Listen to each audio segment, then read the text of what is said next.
நமச்சிவாய. இது திருவாசகத்தின் சொற்பொழிவு என்று பார்க்கும் பொழுது 41 பதிகம் என்று பார்க்கும் பொழுது கடைசி பதிகம் 51 அச்சோபதிகம். இதை பற்றி தான் பார்க்க போகிறோம். முதல் பாடல். முக்தி நெறி அறியாத மூர்கரோடு முயல்வேனை பக்தி நெறி அறிவித்து பழவினைகள் பாரும் வண்ணம் சித்தமலம் அறுவத்தி சிவமாக்கி எனையாண்ட அத்தன் எனக்கு அருளிய ஆர் பெறுவார் அச்சோவே. முக்தி நெறி அறியாத மூர்களோடு முயல்வேனை. இங்கு எண்ணற்ற தெய்வங்கள் இருக்கின்றது, சிறு தெய்வங்கள் எண்ணற்ற தெய்வம் இருக்கின்றது. முக்தி கிடைக்கும் சக்தி கிடைக்காத, முக்தியை போதிக்கும் சக்தி இல்லாத பல தெய்வங்கள் இருக்கின்றது. அந்த தெய்வங்களை வழிபட்டு சிலர் அழிந்து கொண்டிருக்கின்றார்கள். அந்த தெய்வங்களால் முக்தி என்னும் ஒரு நிலையான வாழ்வு, மரணமில்லா பேர் வாழ்வை அந்த தெய்வங்களால் கொடுக்கவே முடியாது.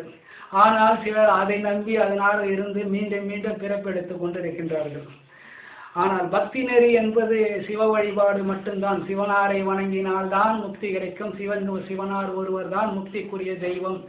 சிவனார் தான் முதல் விதை, முதல் ஆதி, முதல் தலைவன், முதல் அரசன், எல்லாமே சிவனார் தான். சிவனார் தான் ஊன்றுகோலாக இருந்து உலகத்தை வழிநடத்துகின்றார். அதுதான் சொல்றேன். பக்தி நெறி அறிவித்து பழவினை இதையெல்லாம் மாணிக்க வாசகராகிய எனக்கு உணர வைத்தார் சிவனார். அது மட்டுமல்ல, எல்லா பழைய பாவங்களை என்னிடம் இருந்து பிரித்து எடுத்து என்னை அந்த பாவங்களை கொளுத்தி தன்னை முக்திக்கு தயார்படுத்தினார். மாணிக்க வாசகராகிய என்னை முக்திக்கு தயார்படுத்தினார் சிவனார். சித்தமலம் அறிவித்து சிவமாக்கினார். அது மட்டுமல்ல, தேவையில்லாத சிந்தனைகள், தேவையில்லாம ஐம்புலன் ஆசைகள், தேவையில்லாம அந்த மண் ஆசை, பெண் ஆசை, பொன்னாசை, அதை சார்ந்த பல ஆசைகள், இதெல்லாம் சேர்ந்துதான் ஐம்புலன் ஆசைகள். இந்த ஐம்புலன் ஆசைகளை ஒன்றுமே கிடையாது. சிவன் ஒன்றுதான் நிலையானது. சிவன் ஒன்றுதான் அதிக சொத்து வாய்ந்தது. சிவன் ஒன்றுதான் முக்தி வாய்ந்தது. சிவன் தான் நிலைத்து நிற்பது என்று உணர வைத்தவர் எனது சிவனார். இந்த சிற்றின்ப ஆசைகள் சிறிது நேரம் தான், சிறிது வினாடிகள் தான். அந்த வினாடிகளோடு அந்த ஆசைகள் அழிந்துவிடும். நிலைத்த வாழ்வு என்பது சிவ வாழ்வு தான் என்பதை உணர வைத்து அதற்கு தகுதியானவனாகவும் மாணிக்க வாசகராக என்னை மாற்றியவர் சிவனார். அத்தன் எனக்கு என் வாழ்வில் அத்தனையுமாக இருக்கும் என்னுடைய சிவனார், எனது தந்தையாகிய என்னுடைய சிவனார், எனது தாய் மாமனாக நின்று என்னை வழிநடத்தும் எனது சிவனார். எவ்வாறு வேண்டுமானால் சிவனாரை உறவுமுறையோடு வழிபடலாம். அதுதான் எனக்கு அருளை, அந்த சிவனார் எனக்கு அருளை ஆறு உலகத்தில் யாராலும் கொடுக்க முடியுமா? கொடுக்கவே முடியாது. சிவனாரால் மட்டும்தான் அந்த இன்பத்தை கொடுக்க வேண்டும். அச்சோவே, அச்சோன்னா நான் எனக்கு ஆச்சரியமாக இருக்கிறது, எனக்கு என்னுடைய மனதினுடைய இன்பத்துக்கு அளவே இல்லையே அப்படின்றது ஒரு பொருள். அச்சோவேன்னா உலகத்தில் அச்சாணியாக இருந்த உலகம் என்னும் ஒரு சக்கரத்தீரை இயக்கி கொண்டிருக்கும் எனது சிவனாரே. முதல் பாடல் முடிந்தது. நெறியல்லா நெறி தன்னை நெறியாக நினைவேனை. இரண்டாவது பாடல். நெறியல்லா நெறி தன்னை நெறியாக நினைவேனை சிறுநெறிகள் சேரான திருவருளாலே சேரும் மண்ணும் குறி ஒன்றும் இல்லாத கூத்தன் தன் கூத்தை எனக்கு அறியும் மண்ணும் அருளையார் யார் பெறுவார் அச்சோவை. நெறியல்லா நெறி தன்னை நெறியாக நினைவேனே. அதாவது சிற்றின்ப நல்லா பிறந்தோம், வாழ்ந்த, நல்லா பெண்ணின்பத்தில் மூழ்கி அனுபவிக்கணும், நல்லா சாப்பிடணும், நல்லா வாழ்க்கையினுடைய அனைத்து சுகங்களையும் அனுபவிக்கணும், இதுதான் ஒரு பேரின்பம் என்று இந்த சிற்றின்பத்தை பேரின்பம் சொல்லிட்டு தூக்கி கொண்டு அந்த ஏற்கனவே நான் பணக்காரன் இல்லையா, மாணிக்க வாசகர் இருந்தபோது மந்திரி போது பணக்காரன், எல்லா பணத்தை செலவு பண்ணி இது மாதிரி பெண்களுடைய ஆசையிலேயே புகுந்து சொல்லி இருக்கிற சிறுநெறி அதெல்லாம் ஒன்றுமே கிடையாது. சிவம் மட்டும்தான் நிலையானது. அந்த சிறு தெய்வங்கள், அந்த சிறுநெறிகள் எல்லாம் நிலையானதல்ல என்று மாணிக்க வாசகரை எனக்கு உணர்த்தி திருவருளால், அது மட்டுமில்லை அவரும் அருள் கூர்ந்து மாணிக்க வாசகராகிய என் மீது அருள் கூர்ந்ததனால்தான் அந்த சிவனது பாடங்களை பார்க்க முடிந்தது. குறி ஒன்றும் இல்லாத குற்றம் சிவனாருக்கு தன்னுடைய சொந்தம், தாய், தந்தை, தன்னுடைய மனைவி, மக்கள், தன்னுடைய முறை மாமன், அந்த வெறிப்பா, சித்தப்பா, இவங்க தன்னை சார்ந்தவர்கள் என்று யாருமே கிடையாது. மனைவி யாரு? உமையார் யாரு? ஒரு சிவனடியவர், அவ்வளவுதான். சிவனடியவர் தானே உமையார். அதனால தனக்கென்று யாருமே கிடையாது. ஒரு அனாதை தான் சிவனார். அந்த அனாதை யார் சொந்தம் யாருன்னா அந்த சிவனடியவர்கள் மட்டும்தான் சொந்தம். இது பல பாடல்களை சொல்லியிருக்கிறார். பலரை சொந்தம் கொண்டு விளையாடி இருக்கிறார். யார்? அன்னையா, என் காரைக்கால் அம்மையாரை அன்னையா என்று சொல்லியிருக்கிறார். திருநாவுக்கரசரை தந்தையே என்று சொல்லியிருக்கிறார். தன்னுடைய தம்பி என்று மாணிக்க வாசகரை சொல்லியிருக்கிறார். அதே போன்று திருஞான சம்பந்தர் சிவனாரை அண்ணா அண்ணா அண்ணா அண்ணலே அண்ணலே அண்ணலே என்று பல முறை உறவு முறையோடு போராடி போராடி வணங்கியிருக்கின்றார். அதுமாரி வந்து சிவனாருக்குன்னு பார்க்கும் பொழுது சொந்தங்கள் பார்க்கும்போது அடியவர்கள் தான். இதை சொல்வது முதலாக சொல்வது யார்? சிவனார் தான். அதற்கு சிவனார் சொன்ன பிறகுதான் மற்றவர்கள் எல்லாம் சொல்ல ஆரம்பிக்கிறார்கள். சரி அதுதான் சொல்றேன். குறி ஒன்றம் இல்லாத கூத்த எனக்கு அரியம்மன் அருளை யார்? அதுமாரி வந்து எல்லாமே சிவனார் தான். தன்னுடைய அனைத்து லீலைகளையும் எனக்கு உணர்த்தி என தகுதிப்படுத்தியவர் யாரு? உலகத்துக்கு அச்சாணியாக இருக்கும் அந்த சிவனாரு, நான் வியக்கும்படி இருக்கும் அந்த சிவனாரு. அப்படி 2வது பாடல். நெறியெல்லாம் நெறி பெருமை நெறியாகணும். அதுமாரி வந்து சிறு நெறிகளே சேர வேணும். அதுதான் நெறிகள்லாம் தேவையில்லாத இந்த சிறு தெய்வ வழிபாடு இந்த நெறியெல்லாம் வந்து விட்டுடணும். அதுதான் இந்த 2வது பாடல் மூல கருத்து. அடுத்த 3வது பாடல். பொய்யெல்லாம் மெய் என்று புனர்முறையார் யோகத்தை மையல் உல கடவேனை மாறாமல் காத்து அறிவு கையல் இடம் கொண்ட பிறான் தன்கழலே சேரும் பண்ணும் ஐயன் எனக்கு அருளை யார் பெறுவார் அச்சது. பொய்யெல்லாம் மெய் என்று புனர்மலையார் போகத்தை மையல் உர கடவேனை மாறாமல் காத்தறிவு. அதாவது வந்து பெண் இன்பத்திலேயே மூழ்கி கொண்டு இதுதான் மெய்யான இன்பம், அந்த பெண் ஆசைகள் தான் மெய்யால் இன்பம், அந்த பெண்ணோடு கலந்திருப்பது தான் மெய்யால் இன்பம், அந்த பெண்ணோடு வாழ்வதுதான் மெய்யால் இன்பம், இதிலேயே கலந்திருக்கின்ற நான் அதுல இருந்து நீங்கி வந்து சிவனடி சேர வேண்டும். இதை நல்லா கேட்கணும். இது ரொம்ப ரொம்ப ரொம்ப ரொம்ப யோசனை பண்ண வேண்டிய பாடல். தையல் உர கடவேனை மையல் உர கடவேனை மாறாமல் காத்தில் தையல் இடம் கொண்டது. அதுமாரி வந்து அந்த பெண் இன்பத்திலேயே மூழ்கி இருக்கணும். அந்த பெண்கள் எல்லாம் யாருன்னா சுயநலவாதிகள். தன்னலம் மாணிக்கவாசகர் எப்படி போனாலும் பரவாயில்ல, தனக்கு பணம் சேர வேண்டும், சொத்து சேர வேண்டும் என்று அவர்கள் மாணிக்கவாசகர் ஏமாற்றி பணம் கொடுங்கிற பெண்கள். நல்லா கேட்டுருங்க. தையல் இடம் கொண்ட பிறான். அப்படி இருக்கும்போது சிவனார் மட்டும் வந்து பெண்ணை வந்து தன்னுடைய உடல் ஒரு பாகமாக கொண்டாடணும். அதெல்லாம் நல்லா சிந்திக்க வேண்டும். உனக்கு மனைவியாகப்பட்டவள் அழகிய சிவனடியவராக இருந்தால் நீ பயங்கரமான புண்ணியம் பண்ண. உன்னுடைய மனைவி ஒரு சிவனடியார்னா உண்மையிலே நீ ரொம்ப ரொம்ப புண்ணியம் பண்ண. உனக்கு பிரச்சனையே இல்லாமல் எதனா உனக்கு துணையாக இருப்பார். அது போன்ற பெண்களை தான் வந்து சிவனார் அதிகமாக விரும்புகிறார். சுயநலம் இருக்கிற பெண்களை விரும்ப மாட்டார் என்பதுதான் இதனுடைய கருப்பொருள். இதுதான் இந்த பெண்களை திட்டிக் கொண்டு அடுத்தது வந்து தையலிடம் கொண்ட பிறன். தையல் என்னன்னா உடம்புல ஒரு பாடியை கொண்டு பண்ணா அந்த பெண்ணை வந்து தன்னுடைய பாகத்தை கொண்டு இருக்கிறாங்கன்னா இதெல்லாம் பண்ணணும். அதனால வந்து பெண்ணை வந்து திட்டுறாரேன்னு சொல்லக்கூடாது. அதை பாருங்க, உனக்கு மனைவி அதாவது வந்து உன்னை சார்ந்தவர்கள் கூட சரி, அவர்கள் சிவனடியவர்களாக இருந்தால் அவர்கள் கூடவே இருக்கலாம். ஏனென்றால் அவர்கள் உன்னுடைய முக்திக்கு வழிவகுப்பவர்கள், அவர்கள் நன்னறிப்படுத்துவார்கள், அந்த சிவனடியவர்களோடு சேர்ந்து அந்த சிவனை வழிபடுபவர்கள். அதனால வந்து இதெல்லாம் கிடையாது. அதை நான் ரொம்ப நுணுக்கமாக கவனிக்கணும். திட்டுற மாதிரி திட்டுறாரு, அவங்களையும் வந்து இது பண்றாரு. அது மட்டும் இல்லை, பெண்களுக்கு எப்பொழுதுமே ஒரு தனி இடம் அந்த சங்க காலத்திலிருந்தே இருக்கின்றது. இப்போ ஒன்னில பார்த்து போனா சிலப்பதிகாரம் பார்க்கணும். நம்ம சிலப்பதிகாரத்தில் வந்து பார்க்குறோம், அந்த இளங்கோவடிகள் வந்து எந்த மதத்தில் சேர்ந்தவர் அதை பற்றியெல்லாம் ஆராய்ச்சி பண்ண வரல. நான் அந்த இளங்கோவடிகள் சிவனாரை ஒரே ஒரு வார்த்தையில் சொல்லியிருப்பார்.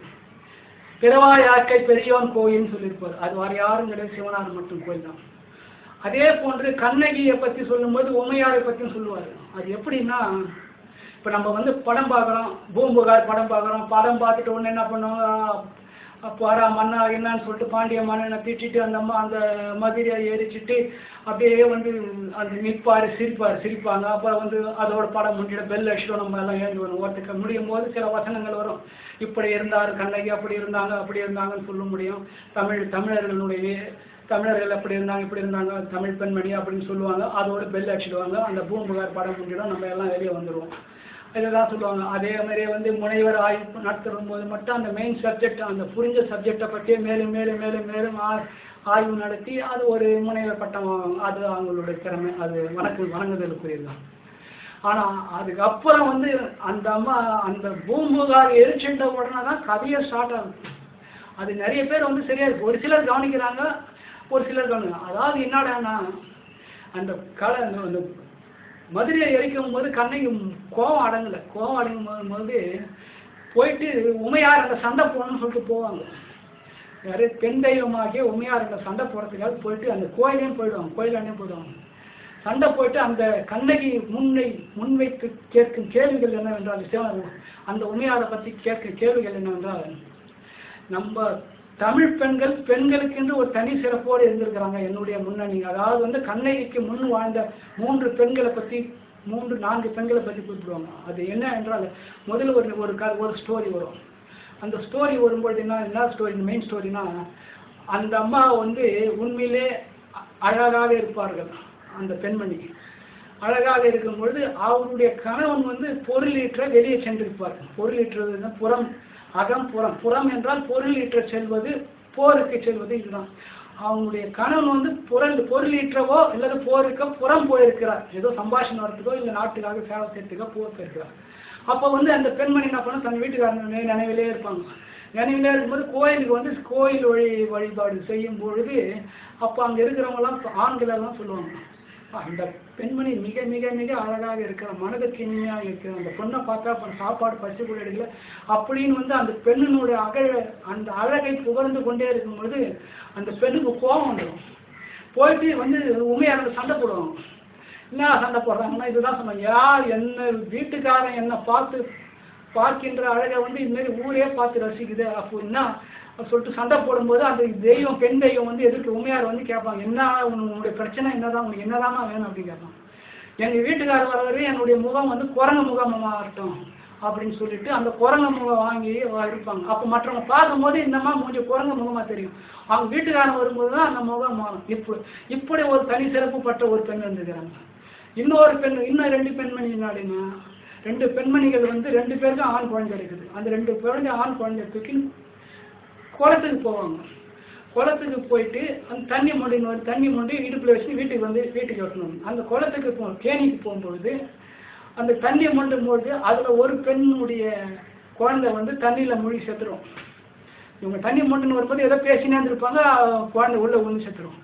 இவன் வந்து ஓன்னு அழுவோம், என் குழந்தை செத்து போச்சு, தண்ணியில் வந்து செத்து போச்சுன்னு சொல்லிட்டு ஓன்னு அழுவும் போது இவன் பக்கத்தில் இருக்கிற சும்மா இருக்க மாட்டான். நீ என்னோட தோழியாளர்ந்து என்னால் தாங்க முடியலன்னு சொல்லிட்டு இவன் குழந்தை தூக்கி தண்ணியில் போட்டுருவான். தண்ணியில் போட்டவொன்னு என்ன பண்ணுவாங்க, அந்த தண்ணியிலேருந்து கடவுள் பெண் தெய்வம் எழுந்துக்குன்னு 2 குழந்தைய வந்து கையில் 2 பேர் மரியாதையை வீட்டுக்கு போக முடியும் அப்படின்னு சொல்லிட்டு இந்த பாவத்தை ஏன் மேலே சுமக்க சொல்கிறீங்களான்னு சொல்லிட்டு அந்த 2 தெய்வங்களையும் வந்து அந்த 2 குழந்தைய உயிர் பெற வச்சு இந்த குழந்தையினுடைய கையில் கொடுத்து இவ்வளோ குழந்தைகள் 2 பேர் மரியாதை வீட்டுக்கு போகணும்னு சொல்லிட்டு அந்த குழந்தைய தீர்த்து பூஷா சொல்லிட்டு அனுப்புவாங்க. அந்த அளவுக்கு சிறப்பு மிக்க பெண்களாக இருந்திருக்கிறாங்க. கூப்பிட்ட நேரத்துக்கு கடவுள் வந்து பேசுனாங்க. இந்த குழந்தை தூக்கிட்டோம்னா 2 பேர் குழந்தை இறந்துட்டோம்னா 2 பேரும் ஓன்னு அழுகும்போது அந்த தெய்வம் தண்ணியிலேருந்து எழுந்து வந்த தெய்வம் அந்த 2 குழந்தைய கொடுத்து அனுப்புது. இது ஒரு ஸ்டோரி வரும். இன்னொரு ஸ்டோரி வந்து ஒரு ஒரு காதலன் காதலி. அந்த பொண்ணு வந்து காதலிப்பார் ஒருத்தர். ஊர் ஒதுக்குப்புறமாக இருக்கிற ஒரு மரம். அந்த மரத்துக்கு தான் இவங்க 2 பேரும் காதலிப்பாங்க. காதலிக்கும் போது அந்த பையனுக்கு ஏதோ ஒரு பிரச்சனை வந்துடும். பிரச்சனை வரும்போது என்ன பண்ணா, இந்த பொண்ணை கல்யாணம் பண்ணிக்காமல் விட்டுருவோம், ஏமாற்றிட்டோம்னு அந்த பெண்மணி என்ன பண்ணுவா, வந்து மத்தியஸ்தக்காரெலாம் வந்து உட்காந்து கேட்பாங்க, ஏன் இந்த பெண்மணியை நீ ஏமாத்தினியான்னு கேட்பாங்க. நான் இந்த பெண்மணியை நான் பார்க்கலன்னு அவன் மறுதளிப்பான். இந்த பெண்ணால் ஒன்றுமே சொல்ல முடியல. ஏன்னா யாருக்கும் தெரியாம தான் இவங்க 2 பேரும் காதலித்தது, உறவு கொண்டது, அழகாக இருத்தி பேசியது, கொஞ்சம் மொழி பேசியது எல்லாம் வந்து அந்த மரத்துக்கீழே தான் உட்காந்து இதெல்லாம் செஞ்சுக்கிறாங்க. அப்போ வந்து இவரை இந்த பெண்ணால் கண்ணீர் வந்து தான் அவரை பேச முடியாது. பேச முடியாமல் அந்த பெண்ணை அழும்போது என்ன பண்ணும், அந்த மரம் வந்து எதுக்கு நின்றுடும். ஆமாம், அந்த பெண் சொல்றதெல்லாம் உண்மைதான், அவள் என்னுடைய மகள் தான், இவன் தான் ஏமாத்துறான்னு சொல்லிட்டு இந்த ஆடவன் தான் ஏமாத்துறான்னு சொல்லிட்டு அந்த மரம் சாட்சி சொல்லணும் அந்த பெரியோர்கள் மத்தியில். அவங்க மாத்திரம் அப்படி சொல்லிட்டு சொன்ன உடனே இப்படி வந்து சொல்லும்பொழுது அதுக்கப்புறம் அவங்க திருமணம் செஞ்சு வைப்பாங்க. இதெல்லாம் வந்து தெளிவாக வெளிப்படையாக வராது. விட்டா ஒவ்வொரு வார்த்தை வரும். இந்த 3 கதையை வந்து ஒவ்வொரு வார்த்தை இந்த ஒவ்வொரு வார்த்தையை வச்சு கண்டுபிடிக்கணும். நம்ம தான் கண்டுபிடிக்கணும். அந்த தமிழில் வரும் அந்த சிலப்பதிகாரத்தில் வர இந்த ஒவ்வொரு வார்த்தைகளை வச்சு கண்டுபிடிக்கணும். கண்டுபிடிச்சிடலாம். இதுதான் அந்த 3 ஸ்டோரி. இந்த 3 ஸ்டோரியை சொல்லி இப்படியெல்லாம் இருந்த பெண்ணு இப்படியெல்லாம் சிறப்பு செஞ்சீங்க நீங்க, இப்போ நானும் ஒரு பெண் தானே அப்படின்னு சொல்லிட்டு அந்த உமையார் அந்த அம்மா வந்து யாரு அந்த கண்ணைக்கு வந்து உமையார் சண்டை போடுவாங்க. சண்டை போடும்போது சிவனார் என்ன பண்ணுவார், இந்த சண்டை போடும்பொழுது அந்த உமையார் என்ன பண்ணுவாங்க, இவ முன்னாடி போய் நின்னா இவ ஏன்னா சாபம் ஊத்துருவா, இவ சாபம் ஊற்றி நம்மளுக்கு யாரா வம்பு வரப்போன்னு சொல்லிட்டு பின்னாடி நிற்பாங்க. யாரு அந்த கண்ணைக்கு பின்னாடி நிற்று இவங்களுக்கு எப்போ கோபம் குறையுதோ அப்போ போய் முன்னாடி நிற்கலான்னு சொல்லிட்டு நிற்பாங்க. நிற்கும்போது ஏன்னா அவங்களுடைய மனக்குறையை தீர்க்கணும் இல்லையா, அவர் சொன்னதுக்கு என்னான்னு பதில் சொல்லணும் தீர்க்கணும் இல்லையா, அதெல்லாம் நிற்பாங்க. நின்றுட்டு அதுக்கப்புறம் கொஞ்ச நேரம் பொறுத்து அவ கொஞ்சம் கூல் ஆகணும்னா அந்த அம்மா கொஞ்ச நேரம் கூல் ஆகணும்னா முன்னாடி போய் நிற்பாங்க. இன்னும் சொல்லுவாங்க, அதாவது வந்து கோபப்படாத, நான் சொல்றதை மட்டும் கேட்டு அதுக்கப்புறம் பேசணும் போது கண்ணகி வந்து கோபம் குறைஞ்சிடும். சரி அம்மா என்னதான் சொல்றாங்கன்னு பார்க்கலாம்னு சொல்லிட்டு அப்போ உமையார் சொல்லுவாங்க, ஒன்னில் போன பிறையில வந்து ஒரு ராஜாவுக்கு வந்து ரெண்டு மனைவிமார்கள், மூத்தவன் இளையவன், 2 மனைவிமார்கள். அந்த 2 மனைவிமார்களுக்கும் இது நடந்த கதையை சொல்லுவாங்க. அது எதனால உங்க வீட்டுக்காரங்க அப்படி நடந்ததுன்னு சொல்லிட்டு அந்த கதையை சொல்லுவாங்க. ஒரு ராஜாவுக்கு வந்து 2 மனைவிமார்கள், 2 மனைவிமார்களுக்கு வந்து மூத்த பையன், 2 மனைவிமார்களும் ஒவ்வொரு பையன் இருக்கிறான். முதல் மனைவிக்கும் ஒரு பையன் இருக்கிறான், 2வது மனைவிக்கும் ஒரு பையன் இருக்கிறான். முதல் மனைவியினுடைய பையன் வந்து அரியணை ஏறி அரியணை ஆட்சி செய்கின்றான். இன்னொரு மனைவி வந்து எனக்கு அரியணையில உரிமை இருக்குது, என்னை நான் தான் உரிமை உள்ளவன் மகன் சொல்லிட்டு இவன் வந்து அந்த எல்லையில இருந்து தகராறு பண்ணிட்டு இருக்கிறான். இப்படி போயின்னு இருக்குது. அவன் தகராறு பண்ணியிருந்தான். அந்த முதல் மனைவியினுடைய படைகள் போயிட்டு அந்த 2வது மனைவியினுடைய படைகளை விரட்டி அடிக்கிறது. அந்த 2வது மனைவியினுடைய மகனுக்கு பசங்க வந்து போர் படை இருக்குது, அவனை சார்ந்த ஆதரவாளர்களும் இருக்கிறாங்க. இப்படி சேரும்பொழுது வியாபார நிமித்தமாக அந்த ஊரைக்கு வந்து ஒரு கணவன் ஒரு மனைவி வராங்க. இவங்க 2 பேரும் வந்து அப்பாவிங்க, அவங்களுக்கு ஒண்ணுமே தெரியாது. அவங்க வந்து இங்க வராங்க. இவங்க வரும்பொழுது என்ன பண்ணிக்கிறாங்க, அந்த முதல் மனைவி ஆட்சி செய்ய முதல் மனைவியினுடைய மகனுடைய தலைமை காவலன் என்ன பண்ணுவான், தான் ஒரு தனித்து பேர் வாங்கணும்னு சொல்லிட்டு இவங்க புதுசா இருக்கிறாங்கன்னு சொல்லிட்டு எதையுமே விசாரிக்காம அந்த வியாபார நிமித்தமாக ஒரு கணவன் மனைவி வருகிறார்கள். அந்த வியாபாரியை வந்து வியாபார நிமித்தம் வரும் வியாபாரியை அந்த ஊர்ல வந்து அவர் கொண்டுடுறாரு. யாரு, அந்த தலைமை காவலன் போய் கொண்டுடுறான். எதனால, மன்னனாண்ட பேர் வாங்கணும்னு சொல்லிட்டு. ஏன்னா அவங்க அந்த எல்லையில நின்று அவங்க வந்து கலவரம் பண்ணின்னு இருக்கிறாங்களே, இவனை கொண்டுட்டு போய் கேட்கும்போது மன்னன் சொல்லிட்டாங்க, இதுமாரி வந்து ஒருத்தன் வந்து மாறு வேஷம் போட்டுன்னு ஒருத்தன் இங்கே வந்தான், அவன் வந்து அந்த உன்னுடைய எதிரி படையினுடைய ஒற்றன், அதனால நான் அவனை கொண்டுட்டேன்னு சொல்லிட்டு இவர் மாறு தூக்கி வந்து பதக்கம் வாங்கிக்கிறாரு அந்த மன்னனிடம். இந்த பொண்ணு போயிட்டு கேட்பாங்க, என்னுடைய கணவர் வந்து நல்லவரை ஒன்றுமே செய்யல, நாங்கள் வியாபாரம் பண்ணுறதுக்கு தானே வந்தோம், எங்கள் வீட்டுக்காரை கொண்டுட்டீங்களே அப்படின்னு சொல்லிட்டு வயிற்றுல வாயில தலையில் ஆட்சின்னு அழுது அந்த மன்னனிடம் புலம்பும் பொழுது அந்த தலைமை காவலன் வந்து சொல்லுவார், இல்லை இந்த அம்மாவுக்கு வந்து புத்தி பிழண்டு போயிடுச்சு, அதனால தான் இவங்க வந்து இவங்களால முறையிடுறாங்க அப்படின்னு சொல்கிறாங்க. முறையிடுறாங்கன்னு சொல்லும்பொழுது அதுக்கப்புறம் என்ன பண்ணுவாங்க, சரின்னு அந்த மண்ணெல்லாம் கவனம் விட்டுடுறாரு. இவங்க வந்து நடு வீதியில் உட்காந்துன்னு அந்த மண்ணெல்லாம் எடுத்து நடு தெருவில் உட்காந்து அந்த மண்ணெல்லாம் எடுத்து தலையில் போட்டுன்னு தலையில் ஆட்சின்னு அழுவாங்கும் போது அப்போ வந்து நான் எப்படி வயிறெறிஞ்சு சாகணும் அதே மாதிரியே அவங்களுக்கும் நடக்கணும், அவங்களுடைய மனைவி என்ன மாதிரி வயிறு எறியணும்னு சொல்லிட்டு ஒரு சாபம் கொடுத்துருவாங்க. அந்த சாபத்தினுடைய தாக்குதல் தான் அந்த மன்னனிடம் சொன்ன தலைமை காவலன் தான் கோவலன். இப்ப வந்து இந்த அவனுடைய கோவலன் மனைவி அந்த பெண்மணி சாபம் மட்டுமே நடக்கணும் இல்லையா, அதுதான். இப்ப நீங்க கொஞ்சம் நான் எல்லாத்தையும் சொல்ல விரும்பல, அப்படியே நீங்க கெஸ் பண்ணி புரிஞ்சுங்க.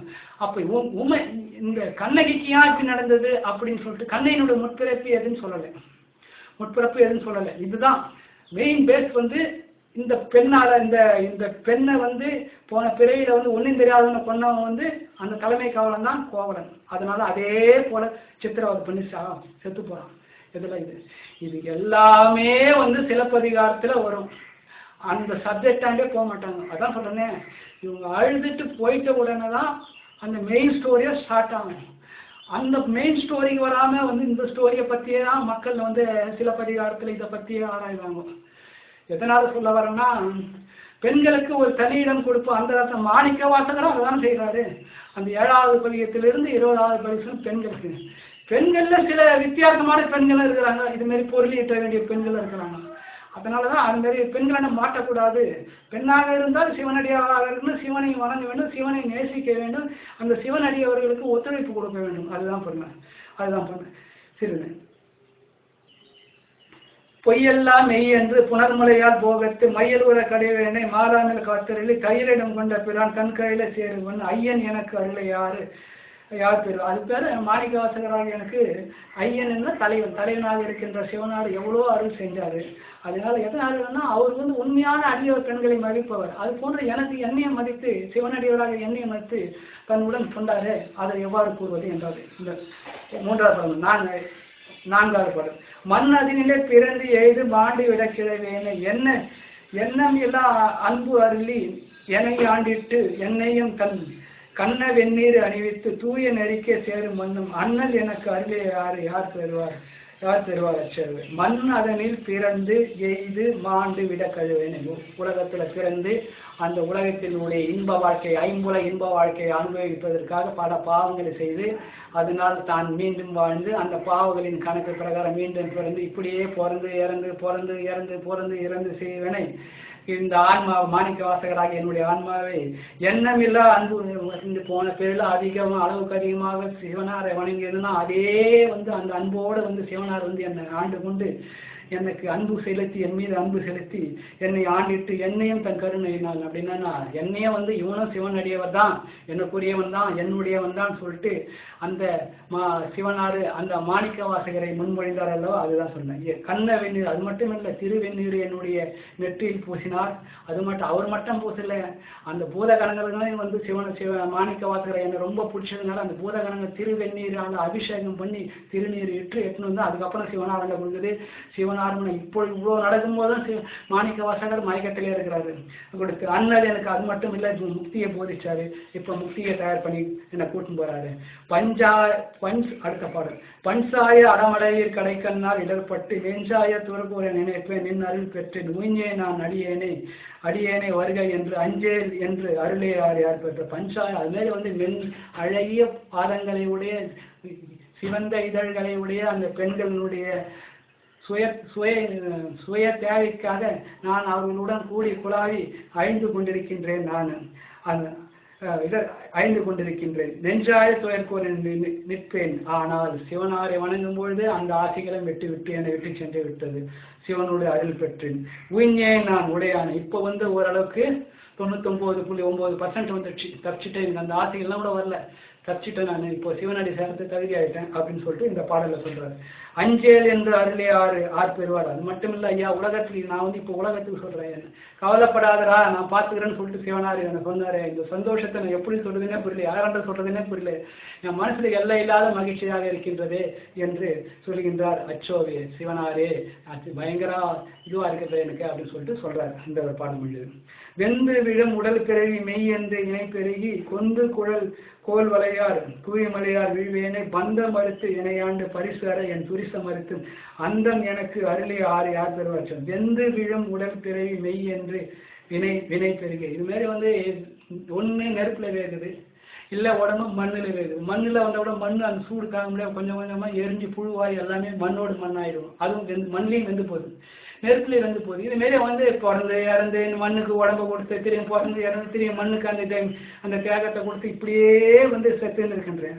எதனால? இந்த வினை பெருக்கத்தினால என்னை பிறப்பு நடந்து கொண்டிருக்கிறது.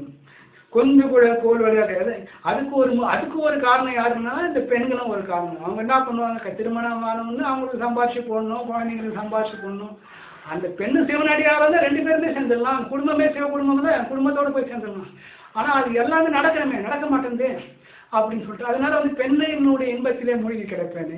பந்தம் அந்த பெண்ணினுடைய அந்த பெண்ணினுடைய இன்பம் சரியில்லடான்னு சொல்லிட்டு எனக்கு உகர்த்தி அவருடைய பந்தங்களை எடுத்து, உலகியல் பந்தங்களை எடுத்து சிவ இன்பத்தை எனக்கு போதித்து என்னை ஆண்டு கொண்டு அந்த சிவ திருக்கையில வாழ்வு கொடுத்த சிவனாரை என்னால் மறக்க முடியுமா? அந்தம் இல்லாமல்னா முடிவில்லாமல் இருக்க என் சிவனாரே, முடிவில்லாமல் ஆனந்தத்தையே கொடுத்து கொண்டிருக்கிற எங்கள் சிவனாரே என்று நான் பெற்ற பெயரை யார் பெறுவாங்க அப்படின்னு மகிழ்ச்சியில் திளைக்கின்றார் மாணிக்க வாசகர். அடுத்த பாடல். தையலால் மையலிலே தாண்டிவிட கடவேனே கையவே கொடுப்போர்ந்து பாசம் என்னும் தாழ் உருவி உய்யும் நெறி காட்டுவித்த ஓங்காரத்து உட்பொருள் ஐயன் எனக்கு அருளே யார் பெறுவார் அச்சு. தையலார் மையலிலே தாண்டிவிட கடவேனே. கையலாறு மனுஷன்னா அப்படியே அவனை விட்டவே கூடாது. அவனை பிடிச்சி அவனை எவ்வளோ உழுக்க முடியுமா உழுக்குன்னு சொல்லிட்டு உழுங்கி ஆதாயத்தம் தேடும் ஒரு பெண்கள். நானும் இவன் நம்மளை உழுக்கிறாங்கன்னு தெரிஞ்சு அந்த பெண்ணை விடாமல் இருக்கு. பெண்ணுடைய மோகத்தினாலும் காமத்தினாலும் நீச்சகத்தன்மையினாலும் அந்த பெண்ணை விடாமல் இருக்கின்றன.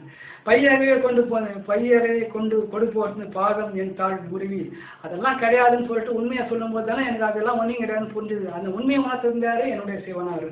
உய்யும் நெறின்னா சிவநெறிக்கு என்னென்ன பண்ணணும் அது மட்டும் இல்லை. அந்த உய்யும் நெறின்றது உலகத்திற்கு நான் சிவநெறியும் போதிப்பது நானும் ஒரு உய்யும் வழி. உலகம் தெரிந்து கொள்கிறது, அதனால் நானும் பக்குவப்படுகின்றேன். அதுதான் அது அந்த உய்யும் நெறி. காட்டி விட்டு ஓங்காரத்து உட்பட, ஓங்காரத்தினா ஓங்கி நிற்குமா, ஏற்கனவே சொன்னதுதான் ஓங்கி நிற்குமாறும் உலகத்தின் உட்பொருள்னா காற்று மழை நீர் நிலம் நெருப்பு காற்று மழை இது எல்லாத்துலேயுமே அந்த சிவனுடைய அருளும் கருணையும். அழகான மழை இருக்குது, அந்த மழைக்கு எந்த காரணத்தை கொண்டே ஆபத்து வராது. எதனால சிவன் ஏற்படுத்துது, சிவன் நினைச்சாதான், சிவன் அழிக்கணும்னு நினைச்சாதான் முடியும். அது மாரி அது எந்த மலைகளை யாராலும் அழிக்க முடியும். ஏன் தெரியுமா, அந்த சிவனுடைய அருள் அதை காத்து கொண்டே இருக்கும். அப்படின்னா என்ன, அது ஒரு படை வீரனுக்கு அந்த போர்க்கவசம் எவ்வாறு பாதுகாப்புன்றதோ அது மாதிரி உலகத்தை யாராலும் அழிக்க முடியும், சிவனால் ஒருவனாலும் அழிக்க முடியும். ஏன்னா உலகத்தையே படைத்த ஒரு சிவனாக தானே, அவரால் மட்டும்தான் அதை செய்ய முடியும். அந்த மாரி அது நிறைய பேருக்கு தெரியும். அது மாதிரி ஒரு அடியவரை காப்பு ஒரு ஓங்காரம் ஓங்கி நிற்கும் ஆரமாய், ஆரம்பம் என்றால் என்ன, அந்த போர்க்கவசமாக இருப்பவர் யாரு, அந்த அடியவர்களுக்கு அந்த சிவனார். எதனால் இருக்கிறாரு, அவன் தன்னிடம் வர வேண்டும் என்று அவ்வாறு போர்க்கவசமாக இருந்து அவனை காப்பாடுகின்றான். அதனால எதனாலன்னா அந்த 6 கோடி மாய சக்தி உன்னை பூந்து விளையாடாம இருக்கிறதுக்கு அதை பாதுகாப்பினே இருக்கிறான். அவன் என் பையன் கொஞ்சம் தூரம் இருங்க. அதனுடைய சாரம் தான் அந்த முயலகன், அந்த 6 கோடி மாயா சக்தியின் தலைவனை தன்னுடைய கால்களை மிதித்துக் கொண்டிருப்பது அதனுடைய சாரம் தான். தன்னுடைய அடியவர்களுடைய பாவங்களை இடப்பக்கம் இருந்து நெருப்பால் எரிப்பது தன்னுடைய சாரம் தான். நிறைய சொல்லியாச்சு, போதும் உங்களுக்கு. சாதல் பிறப்பு உய்யம் நெறி காட்டுவித்து ஐயன் எனக்காரு. அது மாதிரி சிவநெறியை போதித்துக் கொண்டே இருக்கின்றாரு சிவனால். அது எப்படி சொல்றது, மகிழ்ச்சி தாங்க முடிகின்றாரு. அடுத்த 8வது பாடல். சாதல் பிறப்பு என்னும் தடம் சுழியில் தடைமாறு காதலில் மிக்கு அணியார் கலவீனில விழிவேனை மாறு ஒரு கூற உடைய பிரான் தன் கடலே சேரும் மண்ணும் ஆதி எனக்கு அருகே யாரேக்கணும். சாதல் பிறப்பு, பறக்கிறோம் சாகிறோம், பிறப்புறோம் சாகிறோம். இது ஒரு சுழி. அந்த சுழினா சுழியம், அந்த சுழியத்திலிருந்து வெளியே வர முடியாது. அந்த சுழியத்தை உடைச்சி உன்னை வெளியே கொண்டு வரவர் சிவனார். ஏற்கனவே சொன்ன சுழி என்னன்னா 0. அந்த 0 உள்ள இருக்கிறவங்க வெளியே வர முடியாது. ஏன் தெரியுமா, சுற்றி காம்பவுண்ட் இருக்குது. அந்த காம்பவுண்ட் விட்டு தச்சு அந்த மூலைக்கு போகலாம், இந்த மூலைக்கு வரலாம், இந்த மூலைக்கு போகலாம், இப்படி போகலாம். அவன் 12 மூலை இருக்கும், 12 24 மூலை இருக்கும். அந்த 24 மூலைக்கும் போகலாம். ஆனால் அந்த காம்பவுண்ட்லேருந்து தச்சு வர முடியாது. 24 மூணா 24 பிறவி, 24 விதமாக பிறவி எடுக்கணும், பல விதமாக பிறவி எடுக்கணும். ஆனால் தச்சு வர முடியாது. அந்த தச்சு வரத்துக்கு யார், சிவனாரால் மட்டும்தான் முடியும். ஏற்கனவே சொன்னதுதான் பசு பதி. பசு என்பது ஆன்மாக்கள், பதி என்பது சிவனார். இந்த பசு என்பது ஆன்மாக்கள் போது அந்த தெய்வங்களெல்லாம் இதில் சேர்ந்துடும். நல்லா ஞாபகம் வச்சுக்கணும். பசு பதி, பசு சிவனார் ஒரே ஒருத்தர் தான், இண்டிவிஜுவல். இந்த அதே பதி, இந்த பசு என்பது ஆன்மாக்கள், இந்த தெய்வங்கள்லாம் சேர்ந்த மலை செடி புல் பூண்டு மிருகங்கள், இந்த பாம்பு சிங்கம் புலி காட்டு விலங்குகள், அது சிறு சிறு பூச்சி புழு, அதுக்கப்புறம் இந்த மரம் செடி கொடி புல்லுகள்லாம் உயிர் இருக்குது இல்லையா, இதெல்லாம் ஆன்மாக்கள் தான். தெய்வங்களும் ஆன்மாக்கள் தான். அப்போ ஆன்மாக்கள் போது தெய்வங்களும் அதில் சேர்ந்துடும். ஓகேங்களா. பசு பதி, பசு என்பது இது எல்லாமே சேர்ந்துடும். பதி என்பது தனிப்பெரும் தலைவர், தனிப்பெரும் மாறி முதலில் தோன்றி நமது சிவனார் மட்டும்தான். அவ்வளவுதான். சாதல் பிறப்பு இதன் சுழித்தலில் மிக்கு இது மாது சாதல் பிறப்பு என்னும் தடம் சுழியில் தடுமாறி சாதலில் மிக்கு அணியழியார் தலையில விழுவேனே மாது ஒரு கூரனுடைய பிரான் தன்கையில சேரும் மண்ணும் ஆதி எனக்கு அருளை யாத்துறான். அதுமாரி இந்த பெண்ணின்பத்தில் மூழ்கி இருக்கின்ற என்னை இந்த பெண்ணின்பத்திலிருந்து மீட்டெடுத்து அந்த ஆதி இந்த வந்துச்சு பாருங்க, ஆதி கோடான கோடி யுகங்களுக்கு முன்பு தனியாவே பல கோடி வருஷம் தனியாவே இருந்தார் நமது சிவனார். அதான் சொல்றேன், ஆதி எனக்கு அருளை யார் கொடுப்பார் அச்சோதே வருதும். செம்மை நலம் அறியாத சிதறரோடு திரிவேனை மும்மை மலம் அறிவித்து முதல்வனே தன்னை நம்மை ஒரு பொருளாக்கி நாய்சிவிகை ஏற்றுவிட்டு அம்மை எனக்கு அருளை யார் தருவார். செம்மை நலம் அறியாது, உண்மையான நலம் எது, இறையடி சேர்ந்து இறையோடு கலந்து இறைவனோடு அழகாக உரையாடி கொண்டு சந்தோஷப்பட்டு கொண்டுதான் செம்மை நலம். அதெல்லாம் சொல்லாம சிதறரோடுனா அந்த ஒன்னும் உபயோகம் இல்லாத பேச்சுக்களை பேசி, உபயோகம் இல்லாத வார்த்தைகளை பேசி, சிற்றின்பத்திலேயே மூழ்கி கேட்கும் அந்த வார்த்தைகளை பேசி, அந்த வார்த்தைகளை சேர்ந்து கூட தொடர்புடைய அந்த சில மக்களோடு சில தெய்வங்களோடு சேர்ந்து பைத்தியக்கார நேரம் தெரிஞ்சுங்க இந்த மாணிக்க வாசகன் தான் உண்மை. ஆனால் என்ன சிவனார் உடலை நீ என்னுடைய பையன் அவனை விடமாட்டேன்னு சொல்லிட்டு போன பிறனுடைய பாவங்களை அறிக்க வச்சு என்னுடைய பிறவிகளை எல்லாம் உணர்த்தி நீ எப்படிலாம் இருந்தேன்னு சொல்லிட்டு எல்லா பிறவிகளையும் உணர்த்தி முதல்வனை தன் நன்மையும் ஒரு பொருளாக்கி என்னையும் ஒரு தகுதி இல்லாத மாணிக்கவாசகரை என்னையும் ஒரு மனுஷனாக ஒரு ஆன்மாவாக மதித்து நாய் சிவிகை, இந்த நாயை சிவிகைன்னா பல்லக்கு, அந்த பல்லக்கில் உட்கார வச்சு இவனு என்னுடைய என்னுடைய அடியவர் தான், இவரை சுமந்து கொண்டு வாருங்கன்னு சொல்லிட்டு தன்னை சார்ந்தவங்களை கட்டையில் இட்டு செஞ்சு இருக்கிறீங்களே, இது ஒரு நாய், கேடு கட்ட நாய் எனக்கு அருள் கொடுத்து என்னையும் வந்து அந்த முக்திக்கான தகுதியை கொடுத்து இப்போ முக்தி கூப்பிட்டு போகிறதுக்கு கொஞ்ச நேரம் முன்னாடி எழுதுன்னு கூட இருக்கணும். சிவனாரை அழைத்து கொண்டு போகிறதுக்கு ஒரு 2 ஹவர் முன்னாடி எழுதின பாடல் கூட இருக்கலாம். ஒரு 2 ஹவர், ஒரு 1 ஹவருக்கு முன்னாடி எழுதின பாடலாக கூட இருக்கலாம். அம்மை கடைசியில் வந்தால் பார்த்தீங்களா, சிவனாருக்கு அம்மானா ரொம்ப ரொம்ப ரொம்ப ரொம்ப பிடிக்கும். அன்னை 10 ஒரு பாடலே வருது, 10 பாடல்களே வருது. யார் யார் அம்மா கூப்பிட்டாங்கன்னு சொல்லிட்டு இப்போ நானும் அதே வரிசையிலே மாணிக்க வாசகர் நானும் எனது தந்தையாக சிவனாரை அம்மான்னு கூப்பிடுறேன் அப்படின்னு சொல்லிட்டு சொல்கிறார். அன்னை பற்றி எனக்கு கொடுத்த யார் இருக்கோ அச்சோ என என்னுடைய வியப்புக்கு அதுவே இல்லையே, உலகத்தில் அச்சானா இருக்கும் எனது சிவனார் தான் பெரியார் நமச்சிவாய். இது வரையும் ஏறக்குறைய 1 வருஷம் ஆச்சு. 1 வருடமாக இந்த உரை நிகழ்த்தி கொண்டிருக்கிறேன். திருவாசகரை இன்றோடு நிறைவடைகின்றது.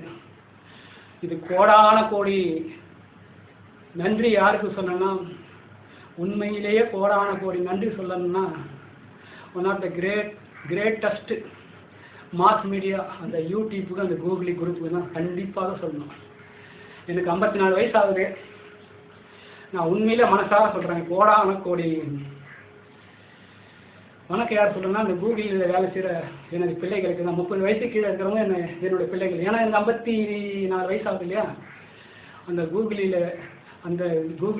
கூகுளி குரூப்லேயும் யூடியூப்பில் வேலை செய்கிற பசங்களை அந்த 30 வயசுக்குள்ளே இருக்கிறவங்க எனக்கு உண்மையிலே என்னோட பிள்ளைகளாக இருக்கிறேன். பால் மாறாமல் அப்லோட் பண்ணி இந்த உலகம் பூரா இப்போ வெளிப்படுத்தின எனக்கு பிள்ளைகளுக்கு கோடான கோடி நன்றி. இந்த பணி தொடரும், சிவப்பணி தொடரும். இன்னும் ஒரு 3 பேருக்கு நன்றி சொல்லணும். யாருன்னா, முதல்ல நம்ம ஃபஸ்ட்டு பாட்டு அப்லோட் பண்ணும்பொழுது என்னுடைய பக்கத்தில் இருக்கிற என்னுடைய நண்பர், அவர் பேர் நாகராஜ் தான். அவர் வக்கீலாக இருக்காரு. அவருடைய பையன் நந்தகுமார்னு ஒரு பையன் தான் இருக்கிறார். அவர் தான் நான் பண்ணுறேன்னு சொன்னான். அவங்க கிறிஸ்டின் பையன் தான், ரொம்ப நல்ல பையன், தங்கமாக தான். அவன் தான் வந்து சொன்னான். அதே போல் பொறுக்குப்பேட்டில் ஒரு பையன் இருக்கிறாரு. அவரும் வந்து இவங்க அவர் வந்து நான் கொஞ்சம் ஹெல்ப் பண்ணுறேன் வானான்னு சொல்லிட்டு அவர் கொஞ்சம் உதவி பண்ணார். அதே போல் மெட்ராஸ் மின்ட்டில் ஒரு பையன் இருக்கிறாரு. இதெல்லாம் வந்து நான் வந்து சென்னை வண்ணாரப்பேட்டையில் இருக்கிறேன். சென்னை கொருக்குப்பேட்டில் இருக்கிற அந்த பையன் இருக்கிறாரு. சென்னை பழைய வண்ணாரப்பேட்டையில் என்னுடைய வீட்டு பார்த்து தான் இந்த நாகராஜ் இருக்கார், அவருடைய பையன். அதுக்கப்புறம் மின்ட்டில் ஒரு பையன் இருக்கார். அவரும் வந்து என்னுடைய மகன் மாரி தான். அவரும் கொஞ்சம் உதவி பண்ணார். ஆனால் வானான்னு சொல்லிட்டு ஃபஸ்ட்டு பாட்டு எடுக்கும்போது இவங்க 3 பேர் உதவி பண்ணாங்க. உதவி பண்ணி தைரியம் சொன்னாங்க. ஆனால் ஒன்றும் நான் வானான்னு சொல்லிட்டு என்னை உற்சாகப்படுத்தினோடனே இவங்க 3 பேர் தான் ஃபஸ்ட்டு பாட்டு எடுக்கும்பொழுது. மின்ட்டில் ஒரு தம்பி இருக்கிறாரு. அவர் வந்து இந்து, இவர் கிறிஸ்டின்னு, கொருகுப்பேட்டில் முஸ்லீம். நான் சொல்ல வேண்டிய கருத்து என்னன்னு உங்கள் எல்லாருமே தெரியும். சொல்ல வேண்டிய கருத்து நான் சொல்லக்கூடாததை அந்த கருத்து என்னன்னு எல்லாமே தெரியும் உங்களுக்கு. ஏன்னா நீங்கள் மெச்சூர்டு பர்சன்ஸு. இதை பார்க்குறவங்க, திருவாசகம் பார்க்குறவங்க நல்ல அறிவுபூர்வமான மக்கள். அதனால் உங்களுக்கு மேலும் மேலும் சொல்ல தேவையில்லை. அதனால் அவர்களுக்கு நன்றி. இது அப்லோடு பண்ணும்போது என்னுடைய தம்பி அந்த வினோத்குமாருக்கு நன்றி. போகும்போதெல்லாம் சிரிச்ச இன்முகத்தோடு என்னை வரவேற்று அதை அப்லோட் பண்ணியிருக்கிறாரு. அதனால் வந்து அதுக்கு மேலே இதை வந்து உலகம் பூரா எடுத்து இந்த யூடியூப்பில் பணி செய்கிற அனைவருக்கும், இவங்கன்னு சொல்ல முடியாது, எல்லாருக்கும், இந்த ஃபண்டமெண்டலில் இருக்கிற அந்த ஹவுஸ் கீப்பிங் முதல் கொண்டு, அந்த ஃபண்டமெண்டல் ஒர்க்கர்ஸ் முதல் கொண்டு, செக்யூரிட்டி பர்சன்ஸ் முதல் கொண்டு, டீம் லீடர்ஸ் முதல் கொண்டு, ஏரியா மேனேஜர் முதல் கொண்டு, மேனேஜர்ஸ் முதல் கொண்டு, ஜிஎம் முதல் கொண்டு, சிஇஓ முதல் கொண்டு, எம்டி முதல் கொண்டு, ஓனர் முதல் கொண்டு எல்லாருக்குமே கோடான கோடி நன்றி. இதுக்கு மேலே ஒன்றும் சொல்ல எனக்கு தெரியல. இந்த சிவப்பணி தொடர்ந்து வரும். எனக்கு ஆதரவு கொடுங்க. நன்றி நன்றி நன்றி. நமச்சிவாய் நமச்சிவாய் நமச்சிவாய்.